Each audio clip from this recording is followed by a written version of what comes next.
हाल ही में देश के सबसे श्रद्धेय आध्यात्मिक गुरुओं में से एक आचार्य विद्यासागर महाराज ने समाधि ले ली। आज हम उनके जीवन और उनकी उस अंतिम प्रतिज्ञा को समझने की कोशिश करेंगे जिसने सबको सोचने पर मजबूर कर दिया। उनके निधन का राष्ट्रीय महत्व कितना बड़ा था, इसका अंदाजा प्रधानमंत्री नरेंद्र मोदी के इन शब्दों से ही लग जाता है। उन्होंने साफ किया कि आचार्य श्री का प्रभाव बहुत गहरा और बहुत व्यापक था, जो सिर्फ अध्यात्म तक ही सीमित नहीं था। लेकिन देखिए, उनकी मृत्यु सामान्य तरीके से नहीं हुई। उन्होंने एक प्राचीन और बहुत ही गहन आध्यात्मिक प्रतिज्ञा का रास्ता चुना। वो क्या था? चलिए इस रहस्य को समझते हैं। तो इस प्रथा का नाम है सल्लेखना। ये जैन धर्म की एक बहुत ही प्राचीन परंपरा है, जहां आध्यात्मिक शुद्धि के लिए स्वेच्छा से मृत्यु तक उपवास किया जाता है। अब ये कोई साधारण व्रत नहीं है, बल्कि ये तब लिया जाता है जब किसी को ये एहसास हो जाए कि जीवन का अंत अब बिल्कुल नज़दीक है। तो आज हम इन सभी पहलुओं को एक-एक करके समझेंगे। उनकी अंतिम प्रतिज्ञा से शुरू करेंगे, फिर उनके त्याग और तपस्या भरे जीवन को जानेंगे। उसके बाद आधुनिक भारत के लिए उनकी क्या सोच थी, सल्लेखना की पूरी प्रक्रिया क्या है, और आखिर में वो अपने पीछे कैसी विरासत छोड़ गए हैं, इस पर भी नजर डालेंगे। तो चलिए इस कहानी को बिल्कुल शुरुआत से जानते हैं। ये है त्याग का मार्ग, कैसे एक युवा लड़का एक श्रद्धेय संत बना। इस टाइमलाइन पर एक नजर डालते हैं। 1946 में कर्नाटक में विद्याधर के रूप में उनका जन्म हुआ। सोचिए, सिर्फ 20 साल की उम्र में उन्होंने आध्यात्मिक जीवन के लिए घर छोड़ दिया। सिर्फ 2 साल बाद 22 की उम्र में उन्हें दिगंबर मुनि के रूप में दीक्षा मिल गई और 1972 तक वो जैन समुदाय के शीर्ष पद यानी आचार्य बन चुके थे। उनकी आध्यात्मिक लगन तो बहुत कम उम्र में ही दिखने लगी थी। जब वो सिर्फ 9 साल के थे, तब एक जैन मुनि से इतने प्रेरित हुए कि 20 साल की उम्र तक आते आते उन्होंने अपनी आध्यात्मिक खोज के लिए सारे सांसारिक रिश्ते नाते तोड़ दिए। मतलब ये एक आजीवन प्रतिबद्धता थी। तो अब बात करते हैं उनके चुने हुए मार्ग के मूल सिद्धांतों की। ये तपस्या का जीवन, एक दिगंबर मुनि का बेहद अनुशासित मार्ग। यहाँ एक बात जो समझना बहुत जरूरी है, वो है दिगंबर होने का असली मतलब।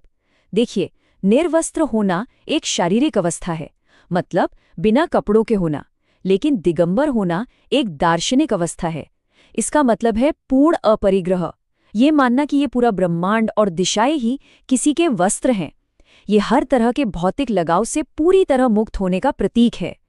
उनका जीवन सच में अविश्वसनीय रूप से कठोर साधनाओं से भरा था, जैसे कि अहिंसा, मतलब किसी भी जीव को मन, वचन या कर्म से जरा भी कष्ट न देना। अपरिग्रह, यानी किसी भी भौतिक वस्तु का मालिक न होना। वो हजारों किलोमीटर नंगे पैर चलते थे, केशलोच का पालन करते थे, जिसका मतलब है हाथ से अपने बाल उखाड़ना। और तो और दिन में सिर्फ एक बार, वो भी अपनी अंजुली से ही भोजन करते थे। लेकिन उनकी साधना सिर्फ व्यक्तिगत नहीं थी। इसके आगे बढ़कर उन्होंने समाज पर एक बहुत बड़ा और मजबूत प्रभाव भी डाला। तो चलिए एक आधुनिक भारत के लिए उनकी जो सोच थी उसे देखते हैं। उनके आध्यात्मिक प्रभाव का पैमाना समझना हो तो बस इस संख्या पर गौर कीजिए, 900 से ज्यादा। उन्होंने 900 से ज्यादा लोगों को मुनि और आर्य का दीक्षाएं दी, जिससे जैन धर्म में आज का सबसे बड़ा मठवासी समुदाय बना। उनका काम सामाजिक सुधार तक भी फैला हुआ था। उन्होंने आत्मनिर्भरता, पशु कल्याण और शिक्षा के लिए आंदोलन चलाए। इसी वजह से, जैसा कि हम देख सकते हैं, 40 से ज्यादा हथकरघा केंद्र और 60 से ज्यादा गौशालाएं स्थापित हुईं। और इतना ही नहीं, उन्होंने खास तौर पर लड़कियों के लिए कई प्रतिभा स्थली स्कूल भी खोले। इसके अलावा उनकी सामाजिक सोच एक व्यापक सांस्कृतिक और राष्ट्रीय पहचान से भी जुड़ी हुई थी। वो देश के लिए भारत नाम इस्तेमाल करने के और अपनी मातृभाषा में शिक्षा को बढ़ावा देने के एक बहुत मजबूत समर्थक थे। और अब हम वापस उस केंद्रीय रहस्य पर लौटते हैं जिसे हमने शुरू में उठाया था, लेकिन इस बार उनके अनुशासित जीवन के पूरे संदर्भ के साथ। सल्लेखना, यानी एक सचेत और जानबूझकर किया गया प्रस्थान। देखिए, सल्लेखना कोई अचानक लिया गया फैसला नहीं है, बल्कि एक पूरी तरह से नियंत्रित आध्यात्मिक प्रक्रिया है। इसका पहला कदम है दुनिया के सभी बचे खुचे मोह और वासनाओं को त्याग देना। दूसरा, धीरे धीरे ठोस भोजन छोड़ना। तीसरा, फिर धीरे धीरे पानी सहित सभी तरल चीजों को भी त्याग देना। और अंतिम चरण, आत्मा के शरीर से प्रस्थान करने तक गहरे ध्यान में लीन हो जाना। और यही वो मार्ग था जिसे उन्होंने खुद अपनाया। अपने जीवन के अंतिम 3 दिनों तक आचार्य विद्यासागर महाराज ने इसी अंतिम प्रतिज्ञा का पालन किया। उन्होंने भोजन और तरल पदार्थों का सेवन पूरी तरह बंद कर दिया और समाधि को प्राप्त किया। तो उनके जाने के बाद क्या बाकी है? चलिए उनकी उस स्थायी विरासत पर एक नज़र डालते हैं जो एक जीवन काल से कहीं ज्यादा आगे तक फैली हुई है।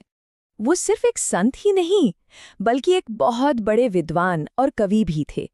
उन्होंने मूक माटी नाम का एक महाकाव्य लिखा, और ये महाकाव्य इतना गहरा है कि जरा सोचिए, 50 से ज्यादा विद्वानों ने सिर्फ इसी एक ग्रंथ पर अपनी डॉक्टरेट की उपाधि पूरी की है।